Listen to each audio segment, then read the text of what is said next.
जिस तरह की घटनाएं पूरे प्रदेश में देखने को मिल रही है और जिस तरह राष्ट्राध्यक्ष जी ने कल कहा कि कैसे तालेग्राम में किन लोगों ने मंदिर में मास्क फेंका और फिर दंगा करवाया और उसके बाद पुलिस वालों ने जब कार्रवाई करी तो भारतीय जनता पार्टी के ही लोग इस साजिश के पीछे निकले। लेकिन दुख की बात यह है कि जहाँ पे घटना हुई वहाँ का जो सौहार्द है, वहाँ का जो आपसी मेल है, वो बिगाड़ने का काम भारतीय जनता पार्टी जो करना चाहते थे वो कर दिया उन्होंने। ये बहुत अब महत्वपूर्ण हो गया है कि हमें समझ लेना चाहिए कि भारतीय जनता पार्टी आने वाले समय में केवल कम्युनल पॉलिटिक्स के ज़रिए सत्ता में बने रहने की रणनीति पे ही काम करेगी, क्योंकि वह खुद भी इस बात को जानते हैं कि अगर हम धरातल पे जाएंगे जहाँ इतनी गरीबी लगातार बढ़ती जा रही है, लगातार गरीबी और अमीरी में फासला बढ़ते जा रहा है, जहाँ महिलाएं सुरक्षित नहीं है, जहाँ हमारा युवा बेरोजगार, जहाँ हमारे फौज के लोग बेहाल, अच्छा योगी का बयान आया हर तरफ से, चाहे हमारे ट्रेडर्स हों, चाहे हमारे कोई भी वर्ग आप ले लीजिए, आज हर जगह त्राही त्राही मची हुई है। जहाँ 50 रुपये सिलेंडर के बढ़ गए हैं, वहीं पेट्रोल के दाम बढ़ गए हैं, वहीं सोने के दाम लगातार बढ़ते जा रहे हैं, वहीं हमारे रुपया जो डॉलर के मुकाबले हो, चाहे वो और विदेश की जो करेंसीज हैं, मुद्राएं हैं, उनके मुकाबले हो, लगातार हमारा रुपया घटता जा रहा है, लगातार यूएस से भारत को लताड़ रहा है। तो जिस तरह घटनाक्रम देखने में आ रहा है, इससे साबित होता है कि कहीं ना कहीं भारतीय जनता पार्टी के राज में ये देश पिछड़ रहा है। मैडम बोर्ड के अध्यक्ष सुलेमा जो है मुस्लिम वोट बिल के जो है विरोध में जाता है प्रदर्शन करने जी।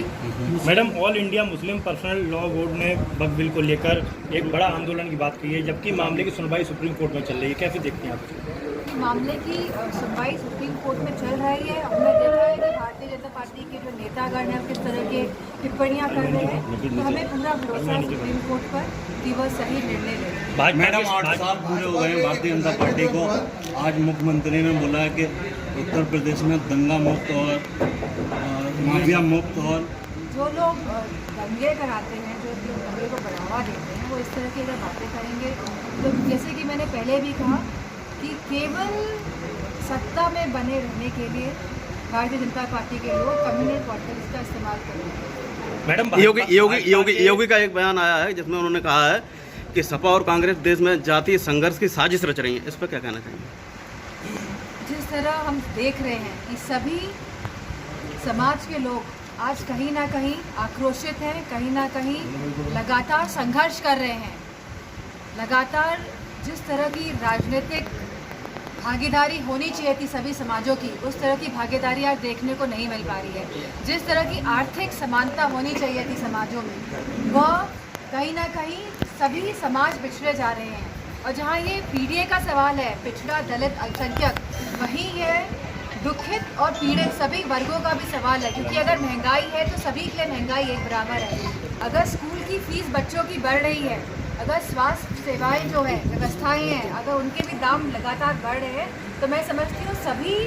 जन इससे प्रभावित हो रहे हैं। तो कहीं ना कहीं इस लड़ाई में आने वाले समय में देखेंगे कि सभी लोग एकजुट होकर भारतीय जनता पार्टी को उत्तर प्रदेश से हटाने का काम करेंगे। मैडम आखिरी सवाल, भाजपा के सांसद निशिकांत दुबे ने एक विवादित बयान दिया, उन्होंने पहले कहा ही है बोला कि इस तरह की टिप्पणियां नहीं देनी चाहिए। और जिस तरह सुप्रीम कोर्ट कहीं ना कहीं, जिस तरह डेमोक्रेटिक सेटअप में सुप्रीम कोर्ट की अपनी अहमियत है, अपनी इम्पोर्टेंस है, और लगातार भारतीय जनता पार्टी नहीं चाहती है कि लोकतांत्रिक मूल्यों से यह प्रदेश और देश चले, वह चाहती है कि अपने मन से देश में राज करे। तो मैं समझती हूँ इसी के तहत उन्होंने करी होगी टिप्पणी। Thank you.